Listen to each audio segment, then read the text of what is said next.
Boa noite, pessoal. Espero que vocês estejam bem. Hoje nós vamos estar falando um pouco a respeito das migrações internacionais e as suas causas e consequências. E essa aula está sendo assíncrona devido a um problema na internet que a gente teve da última vez, mas isso não vai prejudicar o andamento das nossas aulas, não, tá certo? Eu vou estar compartilhando aqui com vocês os slides.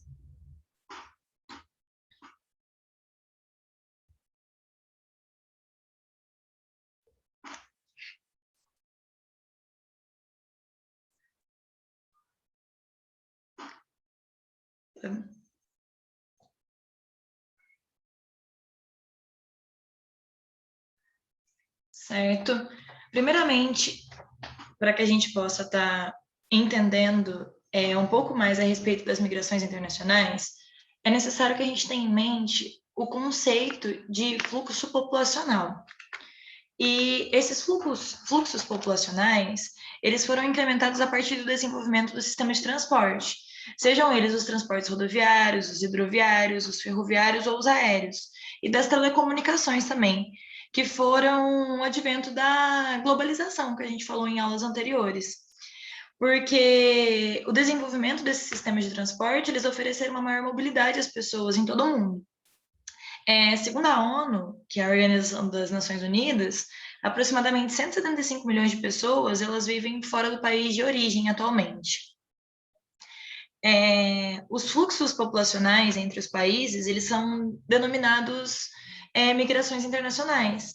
E essas migrações, elas podem ocorrer tanto por atração quanto por repulsão. A primeira delas, por atração, geralmente ela vai ocorrer quando as pessoas elas vivem em países nos quais não há boas condições de vida ou de trabalho, e elas são atraídas para países mais desenvolvidos, como, por exemplo, os Estados Unidos ou a Europa, porque elas estão procurando uma oportunidade de uma vida mais saudável, uma vida melhor para elas. Já a segunda, que seria a migração por repulsão, ela corresponde aos indivíduos que deixam os países devido a algum problema político, alguma perseguição, alguma guerra ou algum outro motivo diverso. Os brasileiros, por diversos motivos, eles têm saído muito do nosso país e esse movimento de saída é chamado de imigração. E quando há a entrada de estrangeiros no país, é chamado de imigração. Vocês vão ver um pouquinho mais para frente que eu vou estar falando de maneira mais detalhada a respeito dessas diferenças. O que leva os brasileiros a sair do nosso país em rumo ao outro, geralmente está associado às sucessivas crises econômicas que a gente tem vivenciado. Hoje, por exemplo, existem mais de cerca de 200 milhões de brasileiros que vivem no exterior de forma clandestina, aliás. Outra modalidade de imigração internacional também é o fluxo de refugiados, que são os indivíduos que sofrem perseguições de ordem política, religiosa ou étnica, e eu vou estar falando para vocês também um pouquinho mais aprofundado nos próximos slides. Daí eu trouxe aqui para vocês que as migrações, elas correspondem a alguns tipos. O verbo migrar em si, de acordo com o dicionário, ele significa mudar de país ou de região. E essa definição ela é bem simples e objetiva. Além de mudar de um país ou de uma região, a migração ela significa um ato de locomover-se de uma região para outra, independente se vai haver uma mudança definitiva ou não. E, por exemplo, quando a gente vai à escola e a gente volta, nós estamos migrando de um local para o outro, mas isso não significa que a gente vai permanecer lá. Então, a ação de ir a um local já é um ato migratório. Diante disso, a gente pode perceber que as migrações elas estão presentes nas nossas ações cotidianas, desde os primórdios da humanidade, quando a gente ainda era nômade migrantes. Daí eu trouxe aqui para vocês os tipos de migração. As migrações elas podem ocorrer de forma migração pendular, que é uma das mais comuns, porque ela vai dizer respeito ao movimento que ocorre de um lugar para o outro diariamente. Por exemplo, ir à escola, depois voltar para casa, ou ir ao mercado e depois retornar. Isso daí são exemplos de migração pendular. E isso daí, então, a gente pode entender que é um movimento que a gente faz quando a gente vai a algum lugar e retorna para o lugar de origem no mesmo dia. Temos também a migração sazonal, que ela vai ocorrer apenas em algumas épocas do ano, como em estações do ano. Por isso que ela recebe esse nome. Ou, por exemplo, em épocas de colheita na agricultura. E ela pode ocorrer em diversos momentos, quando a gente passa por alguns meses em um local e depois a gente retorna. Temos também a migração de refúgio, que vai ocorrer por fatores inerentes aos seres. Geralmente, quem realiza esse tipo de migração está fugindo de algo que ocorreu em seu lar original, por exemplo, sendo chamado de refugiado.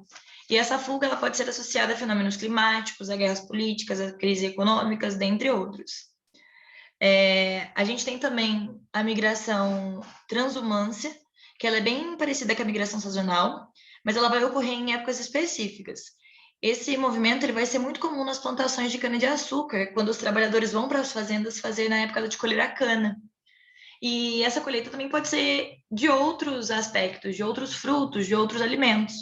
Por isso que ela é tão específica, porque ela vai ocorrer somente quando aquele fruto, aquele alimento estiver na época de ser colheito. Mas é importante a gente lembrar que nessa migração também, as pessoas elas retornam para as suas casas quando esse trabalho é finalizado.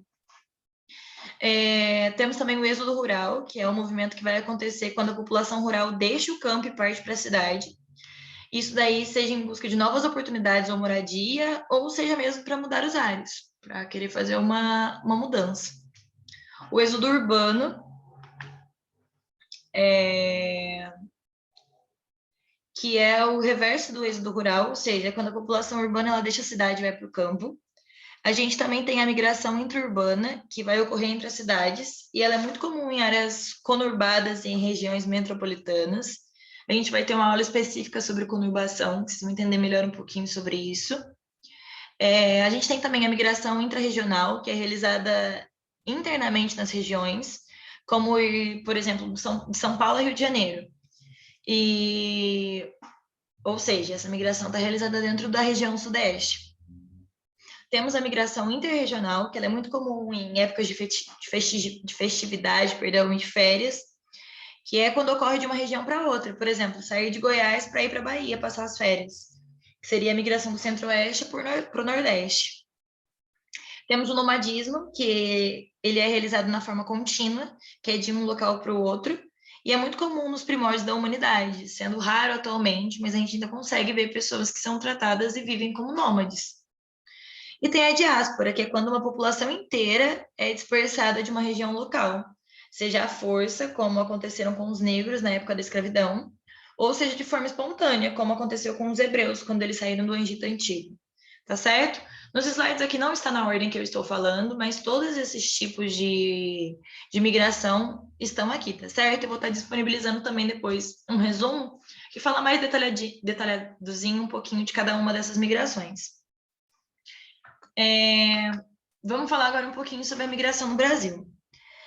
A população brasileira ela sempre se movimentou de forma intensa ao longo da sua história. Todavia, essa movimentação ela não se aplica apenas aos brasileiros, pois a gente é uma sociedade formada com base nas migrações, tanto internas entre as regiões, mas também como aquelas relacionadas às migrações internas, com os imigrantes. E é fruto dessa migração que a gente tem a nossa miscigenação hoje em dia, porque foi pela entrada de novos povos que houve essa mistura propriamente dita que acontece no Brasil. A primeira leva de imigrantes, que já representa o início da nossa história, aconteceu logo em 1500, que foi quando os portugueses chegaram aqui. Em seguida, teve uma grande massa de negros africanos que foi trazida para este território, compondo mais um índice de imigração. No século XIX, mais especificamente após 1850, que foi com a abolição do tráfico negreiro, muitos imigrantes europeus eles adentraram o Brasil em busca de novas oportunidades, por exemplo, nas lavouras cafeeiras, que vieram seguidos de imigrantes asiáticos no século XX, por conta do arroz. Já lá para 1950, a intensa industrialização e o processo de urbanização, de fato, de algumas regiões, eles provocaram grandes fluxos migratórios. E foi entre as décadas de 1950 e 1960 que as migrações ocorriam, sobretudo entre as regiões, com destaque para a região Nordeste, que eram muitos imigrantes partindo do Sudeste, em especial para o estado de São Paulo e o Centro-Oeste, que foi quando ocorreu a construção da capital social, que era quando as pessoas do Nordeste, que eram menos desfavorecidas, acreditavam que, indo para São Paulo, elas teriam uma melhor condição de vida, oportunidade de emprego, e conseguiriam se reestabelecer. A partir das décadas de 80 e 90, os movimentos de imigração eles começaram a ser de curta distância, porque passaram a ser entre estados da mesma região. A gente nota também que é chamada migração de retorno, como os migrantes nordestinos que voltaram para a região de origem, porque eles tentaram essa vida, de fato, mudar em São Paulo e não conseguiram. E daí acontece essa migração de retorno, porque eles voltam para a região de origem e se reestabelecem nas atividades que costumavam fazer anteriormente. É muito comum a gente observar nas regiões de canaviais as migrações sazonais, gerando ofertas de emprego e renda para migrantes carentes. Em geral, eles são nordestinos que vão para São Paulo e também para Goiás para fazerem a colheita de cana. O século XXI, no entanto, ele fez com que muitos brasileiros eles emigrassem para outros países, principalmente para os Estados Unidos e para boa parte da Europa, como a Inglaterra, Espanha, Portugal, sendo que em Portugal é um atrativo devido ao idioma, que é mais fácil de adaptação aos brasileiros. Com essa migração, de fato, dos brasileiros para outros países, a gente observa o fenômeno chamado que é a fuga de cérebro, porque muitos estudantes, que seria a mão de obra qualificada para o futuro do Brasil, eles estão saindo para procurar empregos e novas oportunidades em outros países que oferecem bolsa, que oferecem uma qualidade melhor para que eles possam se aprimorar. E isso tem sido muito degradante para nós e para os outros países que também sofrem com essa fuga de cérebro. Daí eu trouxe aqui para vocês a diferença propriamente dita entre os termos migração, imigração e emigração. A migração a gente pode entender como o ato de migrar, de movimentar-se de um local para o outro, independente da chegada ou da saída, que seria todo esse contexto de entrar e de sair, que seriam os movimentos imigratórios e imigratórios. Migração engloba tudo. A imigração, ela seria o ato de quem chega em um local, vindo da sua terra natal para buscar por uma nova procura. Já a emigração seria o ato de quem sai do seu local de origem em busca de outro para satisfazer as suas necessidades. Tá certo? Trouxe aqui para vocês que atualmente a gente tem a chamada Lei de Imigração, que ela protege um pouco os estrangeiros que entram em outros países. E essa foi uma aquisição recente, de 2017, que foi proposta através de um projeto de lei, e que ela vai dispor justamente sobre esses direitos e deveres dos migrantes e dos visitantes, que vai regular a entrada e a saída do país, estabelecendo princípios e diretrizes para as políticas públicas dos imigrantes. Tá certo? Isso daí é uma aquisição muito nova, muito recente. E ela tem uma postura protecionista. Tá certo? Mas a gente precisa entender quais foram as principais modificações que essa lei trouxe. Essa nova lei, ela facilitou o processo de obtenção de documento para legalizar a permanência do imigrante no Brasil, bem como o acesso ao mercado de trabalho regular e serviços públicos. Os imigrantes, eles não podem mais ser presos por estarem de modo irregular no país, eles têm que passar por um processo de reconhecimento. Essa nova lei, ela permite aos imigrantes que eles se manifestem politicamente, associando-se às reuniões políticas e sindicatos, o que eles não poderiam fazer anteriormente à lei. Diferente do Estatuto do Estrangeiro, a lei também trata dos brasileiros que vivem no exterior, então a gente tem esse caráter protecionista. Ela repudia expressamente a discriminação e a xenofobia. E também ela trata um pouquinho sobre a política de vistos humanitários, quando ela foi institucionalizada.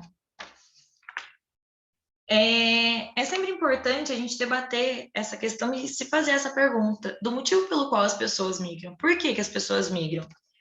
E as principais causas da migração, elas estão relacionadas propriamente dito aos fatores econômicos, sociais, culturais e ambientais. Como fatores econômicos, a gente pode destacar a busca de emprego e de trabalho, Como fator social, a busca por melhores condições de vida.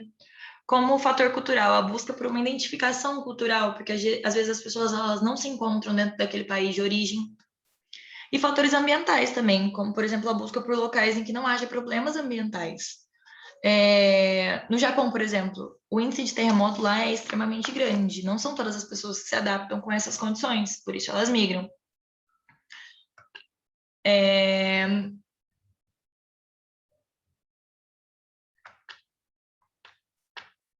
Daí eu trouxe aqui para vocês que a gente precisa falar sobre um assunto que ele é muito recente. Por mais que a gente esteja falando muito e que o assunto em alta seja tão somente a Covid-19, um assunto que é muito comum e que talvez pode ser que apareça no vestibular, no Enem de vocês, é a crise dos refugiados. A crise dos refugiados, ela tem como uma das causas o aumento dos fluxos migratórios, que seria os fenômenos que acompanham a humanidade desde os seus primórdios e cujos objetivos eles podem ser os mais diversos. Embora um dos mais comuns sejam pela busca por melhores condições de vida, ou seja, pela migração econômica que a gente falou anteriormente. Mas a gente tem que notar que é um tipo específico de migrante, que são os refugiados. Estes, eles se veem obrigados a fugir do seu país porque eles sofrem perseguições, sejam elas de qualquer natureza, e daí eles vão temer pela sua integridade física e pela própria vida. Conflitos armados, por exemplo, e guerras têm sido o maior motivo para ter provocado o deslocamento em massa dos refugiados ao redor do mundo. Especificamente no ano de 2015 em diante, foi quando começou.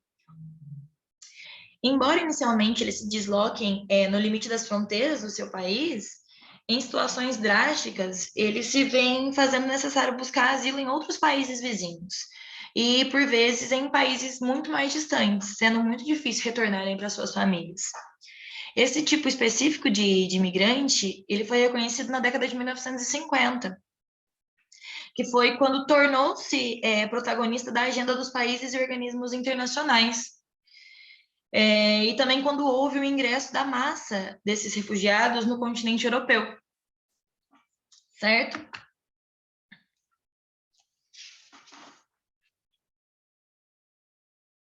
Daí eu coloquei aqui para vocês que, como consequências, há uma grande e repentina quantidade de pessoas migrando ao mesmo tempo, no mesmo local, que não há infraestrutura nesse local para receber essas pessoas, fazendo com que o acesso à saúde, ao saneamento, à segurança, à educação, eles fiquem comprometidos. Também não há emprego, não há geração de renda para todos, porque o aumento populacional ele acontece de repente, então a gente não consegue acompanhar, as empresas não conseguem gerar empregos. A fome e a miséria elas vão instalar na população migrante, até que a população entre a população local, porque vai faltar emprego e vai começar a afetar os moradores locais. Vai haver o aumento da criminalidade pela falta da estrutura e de organização, porque as pessoas não tendo uma qualidade de vida e passando fome, vivendo na miséria, elas vão tenderem a roubarem, a procurarem por um sustento por conta da sobrevivência. Daí eu coloquei aqui para vocês que a gente precisa entender a respeito dos refugiados na Europa. O pico histórico da chegada dos migrantes na Europa foi em 2015, que foi quando cerca de 1 milhão de pessoas eles adentraram no território europeu. Embora esse fluxo tenha se intensificado por levas de sírios que fugiram da guerra de seus países, também havia muitos migrantes fugindo da fome e da pobreza, sobretudo dos países africanos. Esse fluxo migratório, ele se intensificou nos últimos anos, nos anos posteriores, perdão, por conta das medidas adotadas pelos países dos blocos europeus, que foi o que a gente viu na última aula, porque eles vieram a fechar as fronteiras, especificamente na rota dos Balcãs, por onde os migrantes iam a pé. E o acordo entre a Itália e a Guarda Costeira da Líbia, o país que era o principal ponto de embarque de viagens clandestinas na Europa. E o acordo controverso também, criticando e afirmando em 2016 entre a União Europeia e a Turquia, pelo qual, para cada refugiado sírio que chegasse no litoral grego e fosse devolvido à Turquia, outro refugiado que estivesse no território turco, ele seria levado para a Europa. Esse acordo ele é criticado pelos defensores dos direitos humanos, porque eles alegam que seria ferida a legislação internacional de não rejeitar os solicitantes de asilo. O efeito dessas medidas fez com que, em 2018, o número de refugiados e imigrantes ingressados na Europa fosse inferior a 200 mil. E a Europa é um dos maiores asilos para os refugiados, por conta da extensão, por conta do desenvolvimento.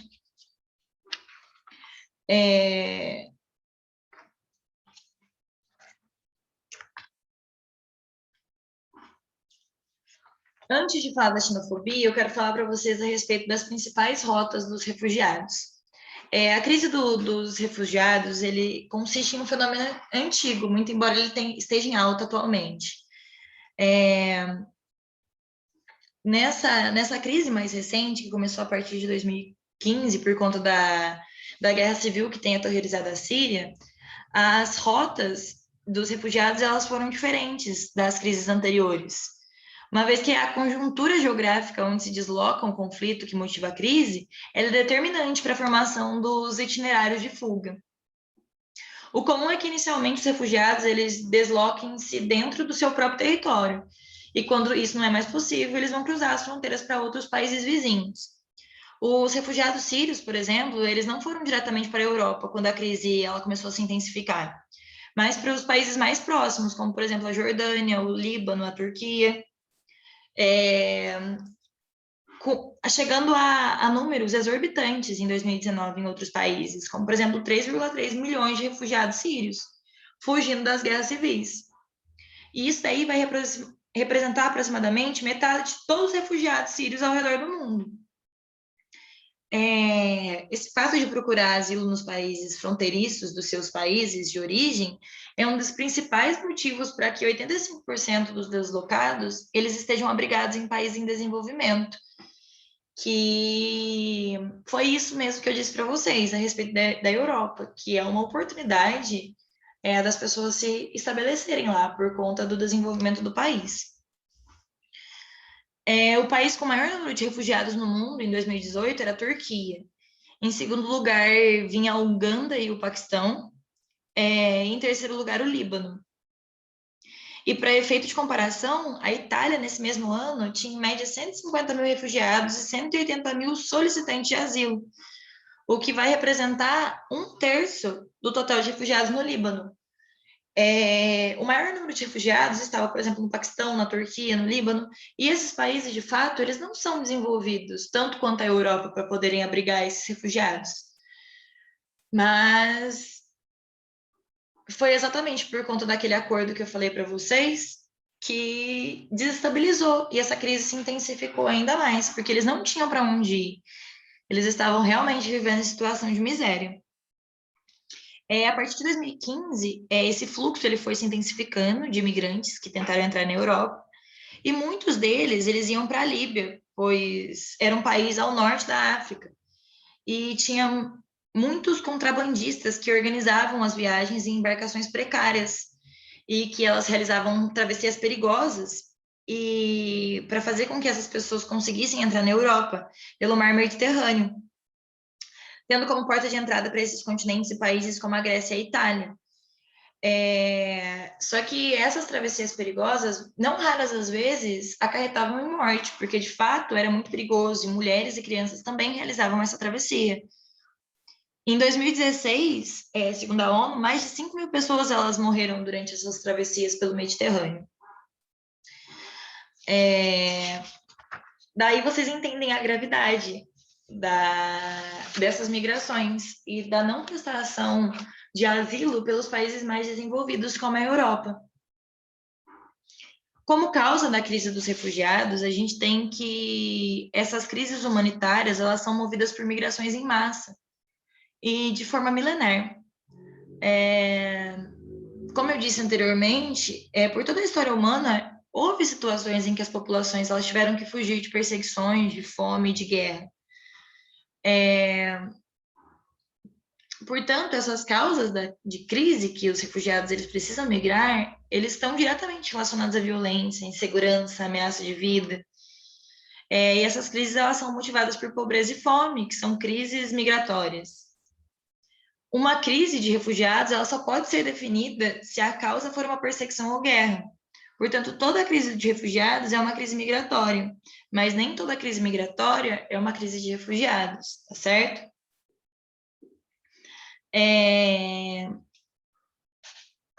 Trouxe aqui para vocês também, agora um pouquinho da gente falar a respeito da xenofobia, que é um assunto que costuma cair muito também nos vestibulares e também está muito em alta. A xenofobia ela não vai vir a ser apenas uma agressão contra uma pessoa por conta da sua nacionalidade. É claro que esse comportamento causa um grande sofrimento para aqueles que são vítimas desse tipo de preconceito e para toda a sociedade em geral. Mas a realidade é que a xenofobia ela implica em muito mais conceitos. A ideia central seria a exclusão de outra pessoa por conta da sua origem, normalmente diferente daquele que executa os atos de xenofobia. Essa exclusão ela pode ser realizada através de comportamentos diretos, como não alugar uma casa ou apartamento para uma pessoa por causa da sua nacionalidade, por causa da sua cor da sua pele. E também vai incluir atitudes de crença sobre essas pessoas, como considerá-las mesquinhas ou integrantes. Aqui é um estereótipo que entra em jogo. A realidade é que, embora a gente não realize comportamentos violentos, eles podem estar sendo xenofóbicos por causa de pensamentos sobre eles, já que o termo também se refere a uma atitude de medo e rejeição. Quando a gente fala a respeito desse termo na mídia, a gente faz referência aos casos extremos de grupos mais ou menos organizados que cometeram algum crime contra uma pessoa de outro grupo étnico ou país.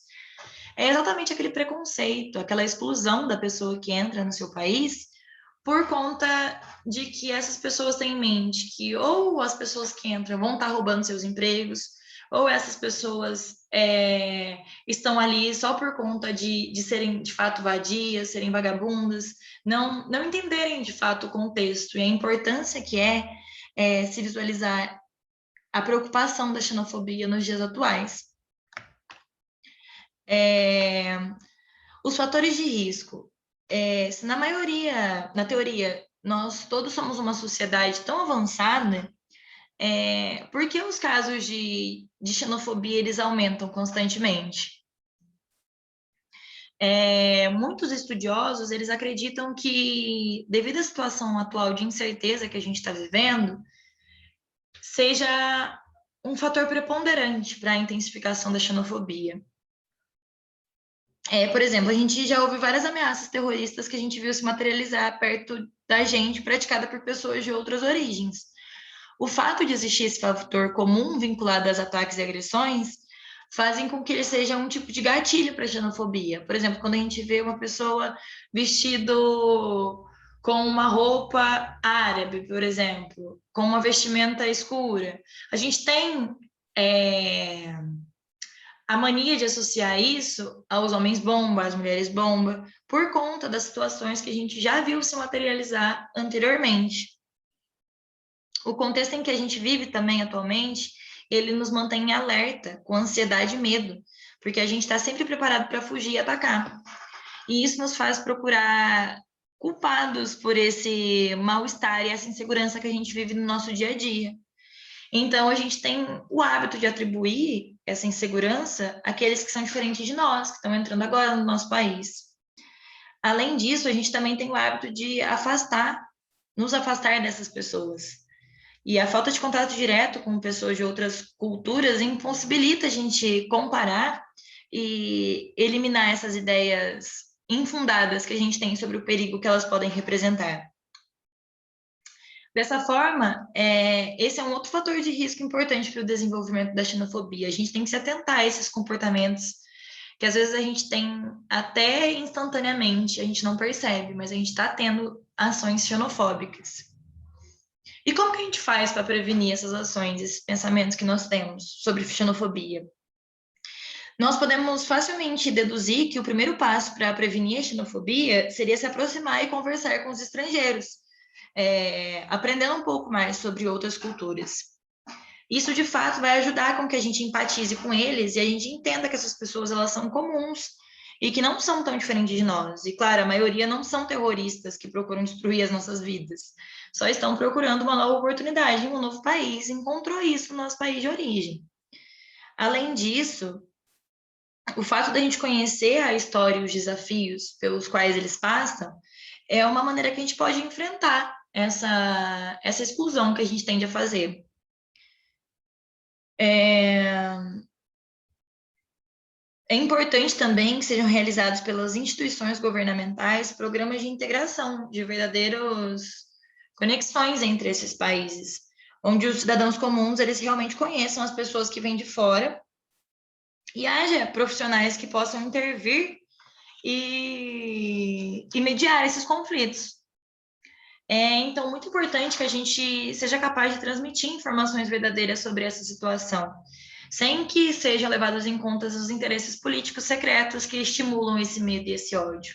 Porque, querendo ou não, a motivação para que exista a xenofobia sempre vai ter algo por trás disso. As pessoas elas não repelem outras por mero desentendimento, mero medo. Esse medo ele é fundado em algum aspecto que foi criado para nós, que são esses estereótipos que a gente vivencia atualmente. Tá certo, pessoal? Como eu disse, a crise dos refugiados é um assunto bem recorrente nos dias atuais, muito atual. Pode ser, de fato, que apareça na forma de questão ou até mesmo na forma de relação. Então, eu aconselho vocês a lerem um pouquinho mais sobre isso, a estarem antenados a respeito do que vem acontecendo, sobre a atualidade, tá certo? Por hoje a nossa aula é essa. Eu espero que vocês façam bons estudos e que qualquer dúvida eu vou estar à disposição, tá certo? Muito obrigada pela atenção e uma boa noite para vocês.